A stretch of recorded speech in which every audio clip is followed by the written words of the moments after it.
Please get ready for a dictation of transcription number 510 and 511 from Sir Kailash Chandra magazine. 5 seconds.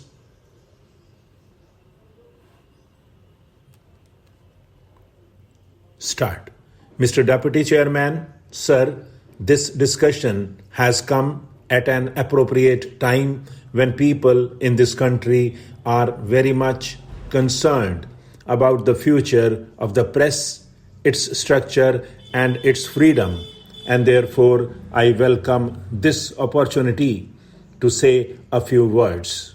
I think that there is a good deal of misunderstanding, rivalry and tension between the parliament and the press, and this misunderstanding exists on both sides of the house. The usual attitude among the politicians is that if a newspaper supports their party, then it is independent, and if it criticizes their party, then it is the mouthpiece of the monopolists. Well, sir, it is not as simple as that. We all know that many parties, when they have been in power, for instance, the DMK, the CPM, all these parties have harassed newspapers when they have been in power. Sir, this is not a situation that is new to India. It exists in all democratic countries. To some extent, it is inevitable and we have to learn to live with it. The tension and the rivalry arise mostly because some of the functions of the press and the parliament overlap. Also because the two institutions, to a great extent, depend on each other, and this results in a certain amount of resentment. There is also the fact that the press has a function to be a critic of the government, a watchdog of the government, as well as of the political parties. And this is often misunderstood as hostility. But in our situation today, where we are still building a democracy, where democratic institutions have to be built up and sustained, and where our freedom has to be maintained, I think it is essential to create rather more cooperation and understanding between the press and the parliament. I believe, sir, that one of the important functions of the press council could be and should be to act as a link between the parliament and the government on the one hand, and the press and the public on the other.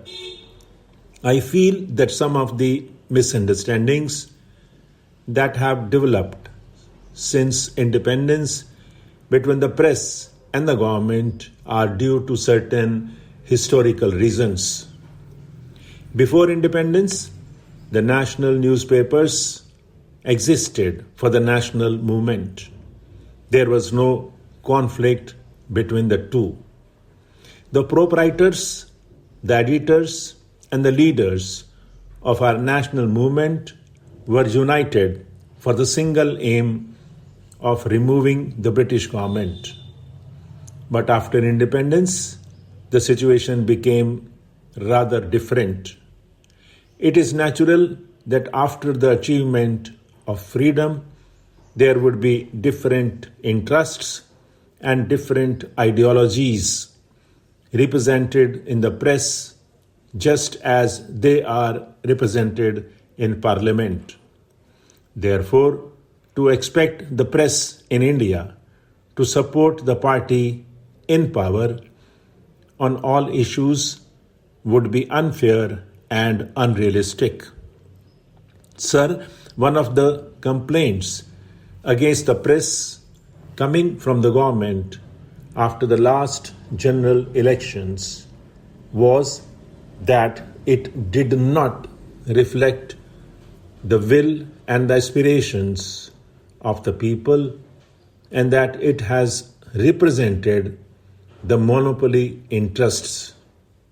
Even these allegations, sir, have been disproved to a great extent by those who have analyzed in detail the coverage of the last elections by the press. The fact is that a kind of distrust of the press has grown in the ruling party and in government circles.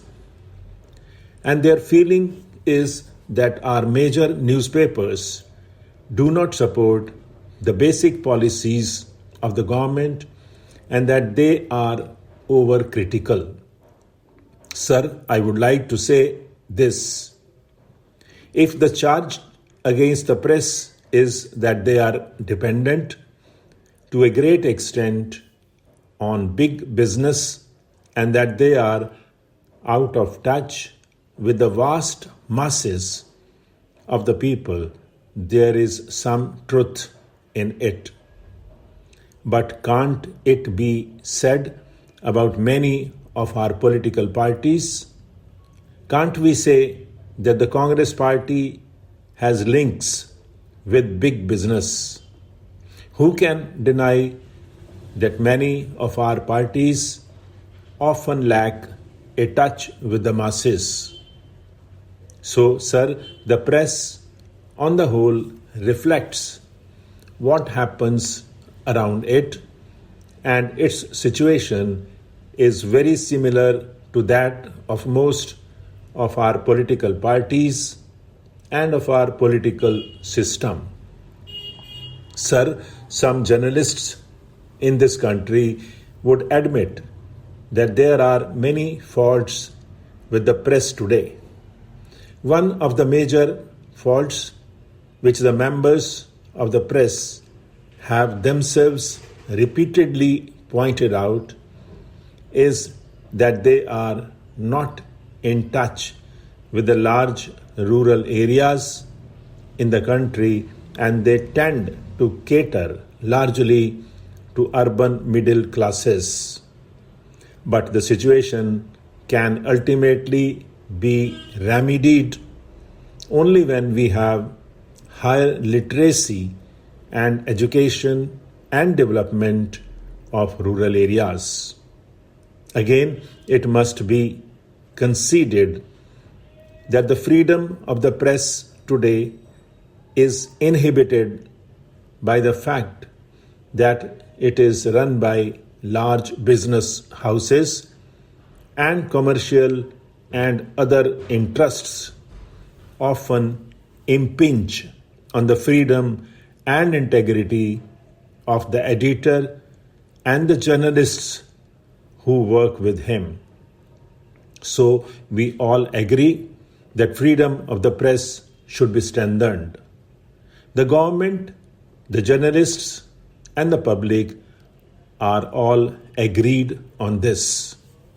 Mr. Deputy Chairman, sir, our beloved President, in his address to members of Parliament on 17th February, has given a very comprehensive and realistic picture of India and India's relations with the outside world.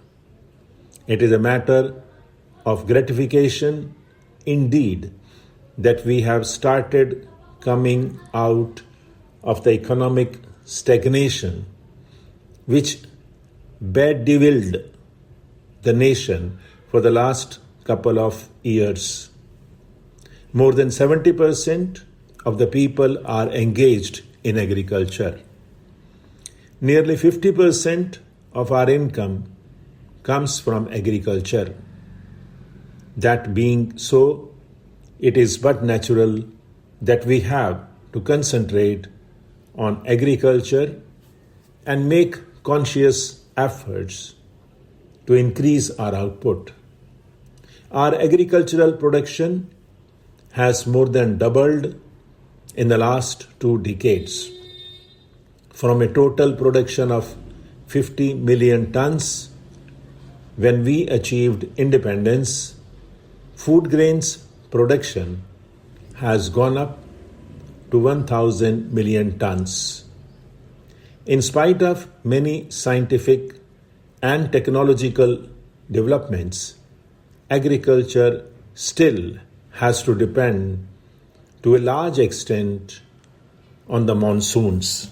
Stop.